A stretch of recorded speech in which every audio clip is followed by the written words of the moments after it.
Thank you, Ranking Member. I'd like to focus my line of questioning on Russia's views toward Ukraine. In March 2014, Russia illegally annexed the Ukrainian territory of Crimea, beginning a conflict which has effectively yet to be resolved. Admiral Rogers, can you please briefly describe, as you understand it, sir, how Russia took Crimea? I would argue through the insertion of military force. They occupied it and physically removed it from Ukrainian control. Sir, we've heard terms like little green men and hybrid warfare. Can you please explain how these relate to Russia in Ukraine?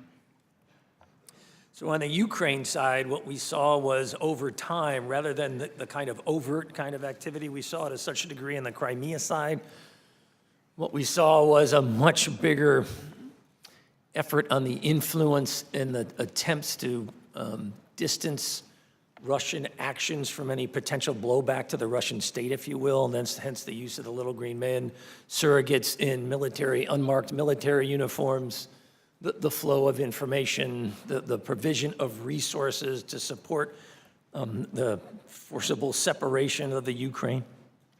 Admiral, has Russia returned Crimea back to Ukraine, sir? No. Do they have intentions to? They publicly indicated that they will not. Admiral, why does Russia even care about Ukraine? I'm sure in their view, they view this as a primary national interest for them. It's on the immediate periphery of the Russian state. Am I right, sir, that they see it as a part of their broader objective to influence and impact Ukraine's desire for self-determination? Yes, I think that's part of it. Sir, as Russia tried to claim stolen territory in Ukraine, the U.S. and the rest of the world saw the annexation for what it was, a crime.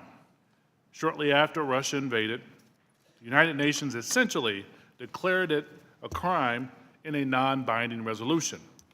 And our own government, recognizing the seriousness of the event, instituted new sanctions against Russia. Is that right, sir? Yes, sir. Now, this was a time where much of the world was united. Russia invaded another country and illegally annexed its territory, as we all stood shoulder to shoulder with Ukraine. Now, one person who didn't see it that way, however, was President Donald Trump. On July 30th, in an interview with ABC News, Mr. Trump said of Putin, and I quote, "He's not going into Ukraine, okay? Just so you understand, he's not going into Ukraine, all right?" End quote. Now, Admiral, hadn't Putin already gone into Ukraine 2 years before and hadn't left? We're talking about that Crimea and influence in Ukraine generally. Yes, sir. And he still hasn't left, correct, sir? Now we're starting to get into some very technical questions about are the Russians physically in the Ukraine. Is it surrogates? The Crimea is a very clean example, though, to me. They outright invaded with armed military force and have annexed it. But are they effectively still in Ukraine? They're certainly supporting the ongoing effort in the Ukraine to split that country. We'll get back to Mr. Trump in a minute. First, tell me, sir, what would it mean to Russia and to Putin to have sanctions lifted? Clearly, even easing of economic impact, greater flexibility, more resources. Now, according to NATO analysis, the Russian economy shrunk by as much as 3.5% in 2015 and had no growth in 2016, in big part because of Western sanctions, especially those against the oil and gas industry. Now, we're talking about a loss of over $135 billion just in the first year of sanctions. That's a huge sum of money. And sanctions aren't meant to push their economy over a cliff, but to put long-term pressure on Putin to change his behavior. Putin himself said in 2016 that sanctions are severely harming Russia.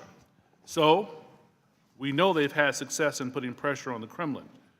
Admiral, what would it mean geopolitically? Would it help legitimate Russia's illegal land grab? Sir, I'm not in a position to talk broadly about the geopolitical implications.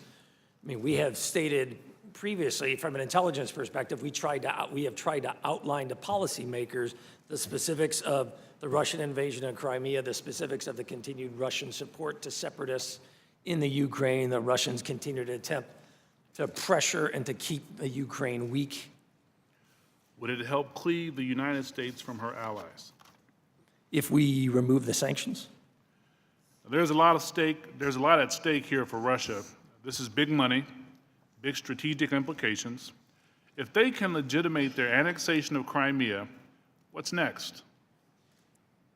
Are we looking at a new Iron Curtain descending across Eastern Europe?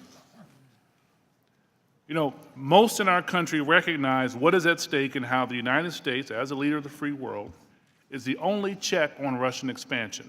So, back to Mr. Trump and his cohort. At the Republican convention in July, Paul Manafort, Carter Page, and Trump himself changed the Republican Party platform to no longer arm Ukraine. So, the same month that Trump denied Putin's role in Ukraine, his team weakened the party platform on Ukraine. And, as we have and will continue to hear, this was the same month that several individuals in the Trump orbit held secret meetings with Russian officials, some of which may have been on the topic of sanctions against Russia for their intervention in Ukraine. Now, this is no coincidence, in my opinion. In fact, the dossier written by former MI6 agent Christopher Steele alleges that Trump agreed to sideline Russian intervention in Ukraine as a campaign issue, which is effectively a priority for Vladimir Putin. There is a lot in the dossier that is yet to be proven, but increasingly, as we'll hear throughout the day, allegations are checking out. And this one seems to be as accurate as they come. In fact, there is also one pattern I want to point out before yielding back. Manafort, fire. Page, fire.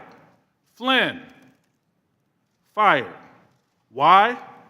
They were hired because of their Russian connections. They were fired. However, because their connections became public, they were effectively culpable. But they were also the fall guys. So I think after we hear Mr. Quigley's line of questioning, we might guess who could be next. Mr. Chairman, Mr. Ranking Member, I yield back.